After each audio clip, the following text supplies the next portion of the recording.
Nem tanto ao mar, nem tanto à terra.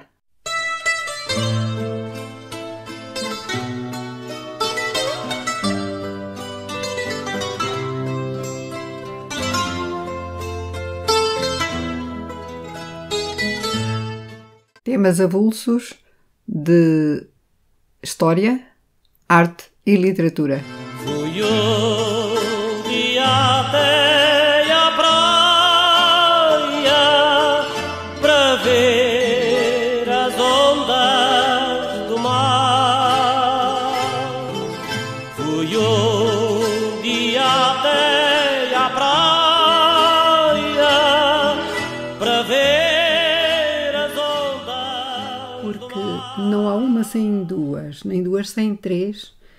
Eu não quero deixar passar a oportunidade de ter falado sobre os poemas ou a poesia reunida num livro produzido pela poetisa Ana Maria Accioli Tamagnini, que teve a repercussão num dos meus amigos do Facebook, um homem interessantíssimo que consegue produzir muito de uma forma extraordinária a propósito de vários temas e sobretudo daqueles a que ele está mais ligado. Então, suscitou no meu querido amigo Alexandre Marlúcido Muniz umas 2 páginas, como ele diz, ou mais, não sei, mas de toda a forma sintetizou numa recolha grande que ele fez a partir desse poema sobre a mensagem de amor e o seu significado, que eu então divulguei no blog anterior. E porque é tão rico aquilo que ele disse e completa de tal maneira aquilo que eu também tinha intenção de dizer, mas que enfim se fugia um pouco do programa que eu tinha em vista, mas que não quis ou não quero deixar de realmente pegar nisso, porque achei de facto numa grande sensibilidade, de uma grande riqueza cultural, tudo aquilo que ele traz a propósito da laranja e também naturalmente da laranjeira, que é a sua árvore. Fala-nos de Jaffa, a cidade que há mais de 4.000 anos já é referida nas tabuinhas egípcias e que, sendo um porto, uma cidade portuária, fica perto daquela que é hoje a cidade israelita de Tel Aviv. Fala das Hespérides ou Hesperion dos gregos, que é o sítio onde se localizava o paraíso terreal antes de passar as colunas de Hércules, divisão geográfica que separa o Mediterrâneo do Atlântico e que os portugueses, porque aí, segundo a mitologia antiga, que permaneceu durante muito tempo, séculos mesmo, milénios, até aos portugueses se atreverem a ir por o mar adentro, para o oceano adentro e desbravar. Também isso faz parte da história de Portugal, no sentido do derrube desse medo que era passar as colunas de Hércules. Fala das Hespérides, como eu dizia, o Hesperion, que neste caso é situado, segundo os estudiosos, e temos-los em abundância sobre a temática, que vem até aos dias de hoje, se localizavam a Hesperion ou Hespérides, localizava-se na atual Península Ibérica, que não tinha esse nome, portanto, na mitologia grega, mas que corresponde. Fala-nos fala-nos da árvore do bem e do mal, esse fruto genésico nas escrituras hebraicas, e da sua tramutação também na assimilação feita pelos gregos, que colocam ou identificam esse fruto como sendo a maçã, e outros a romã, nomeadamente os latinos, e que depois ainda outros, como uma pintura como representada em pinturas, e numa delas belamente referida por Marlúcido, que é a laranja. A laranja com toda a sua plenitude, o seu brilho, que ele também nos diz para terminar, de como era no século XIX, visto este fruto com a sua magia, por a sua casca, a cor brilhante, a cor solar, e no seu interior, que é separado por um revestimento branco para entrarmos no íntimo da laranja, que é o cor-de-rosa. Enfim, é uma quantidade de símbolos, a simbologia imensa que a laranja traz. Fala-nos da enxertia e dos seus trabalhos de enxertia que foram feitos, sobretudo a partir do século XIX, mas que os portugueses iniciaram isso sem dúvida nenhuma, e que ele também reporta, a partir da laranja silvestre, com o seu nome em latim, e que depois é adaptado para a laranja doce, produzida aqui em Portugal. De resto, Portugal exportava laranjas para todo o norte da Europa. Sabemos que a laranjeira é uma árvore que se dá em climas moderados, como o português, e que adoçou com certeza muitas famílias. Além disso, também outros frutos, naturalmente frutos secos produzidos em Portugal e que não são exclusivos de Portugal, para o norte da Europa. Fala-nos isso ele concretiza, portanto, a partir do século XVI, seguramente. Ele até admite a hipótese nas suas pesquisas que teria sido antes dessa data, mas seguramente a partir do século XVI, como eu referi no meu primeiro blog, ou no blog anterior, que é quando os portugueses chegam efetivamente ao Oriente, e que os trariam de lá, visto que existe essa árvore, concretamente, esse fruto da laranja doce.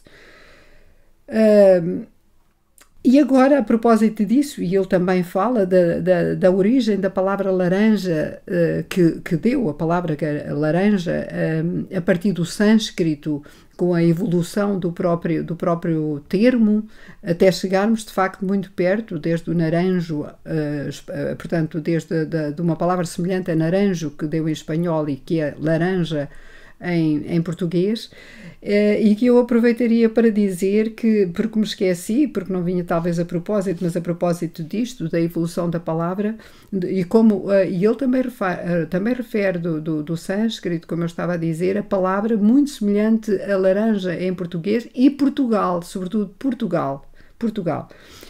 Eu recomendo que possam procurar no nome dele, na sua página, porque encontram uma história rebuscada de tudo isto que estou aqui a tentar sintetizar. E eu própria me lembrei do espanto que tive há já muitos anos, quando viajei pela Grécia a primeira vez, e na cidade de Atenas, numa daquelas tendas onde nós encontramos frutos, não é?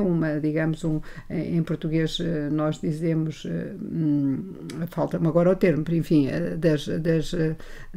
dos mercados pequeninos, das pessoas que ainda trabalhavam por conta própria e que vendem os seus frutos. E então, eis o meu espanto porque tinha aprendido grego. Eu ainda sou do tempo em que se aprendia grego antes de entrar na faculdade, quando íamos para cursos de letras, que é o meu caso, de ter aprendido com o meu professor de grego antes de entrar na faculdade, que na Grécia se chama Portugálias ou Portucálias à laranja. Mas tínhamos esquecido disso, porque viajei já uns anos depois, e quando me deparo com a leitura da palavra, que consigo, porque conheço o alfabeto grego, fiquei espantada e de repente ocorreu-me perguntar: mas isto é mesmo laranja? Enfim, na capacidade que tive de falar com o vendedor, e ele disse-me, repetiu a palavra, e aí fez-se-me luz. Lembrei-me daquilo que tinha aprendido da parte do meu professor de grego, que nos gostava de contar também estas pequenas, enfim, são coisas que passam despercebidas e que têm uma profundidade tremenda. E agora realmente repito novamente. Bom, depois de tudo isto dito e redito, em homenagem então a Alexandre Marlúcido, e ele que me perdoou, porque a homenagem é capaz de não estar à altura daquilo que ele produziu, porque ele chegou inclusive a falar dos naturalistas, neste caso um naturalista que ele cita, portanto israelita. Deixarei então para falar um dia, talvez venha a falar, da flor de laranjeira e daquilo que ela simboliza de pureza, na sua brancura, no seu perfume, de que a Ana Maria também fala naquele seu poema Mensagem de Amor. tudo aquilo que me ocorreu no improviso que acabo de fazer ficou algo para referir que não posso de facto esquecer. É da influência que causou esta árvore, este fruto doce na cultura portuguesa e a laranjeira. E isso efetivamente terá já a ver mais com a laranjeira em si do que com a laranja. E que na cultura portuguesa ainda hoje se pode ouvir naqueles momentos em que alguém se debruça sobre essa pesquisa. Estou-me a lembrar de duas situações, nomeadamente um fado que se chama Fado Laranjeira, um fado típico português já antigo, cujo link deixo aqui para quem quiser ouvir, que trata precisamente da questão. E ainda um outro mais popular, porque enfim o fado mais ligado a Lisboa, mas um outro mais popular na voz de um outro cantor português, uma marchinha, adaptado em marchinha, que é precisamente a história da influência da laranjeira nos amores reais. Que gostem, que apreciem. O link está abaixo. Até breve. Era uma noite formosa, toda cheia de luar. Era uma noite formosa. Um blog de Alice Lázaro. Toda cheia de luar.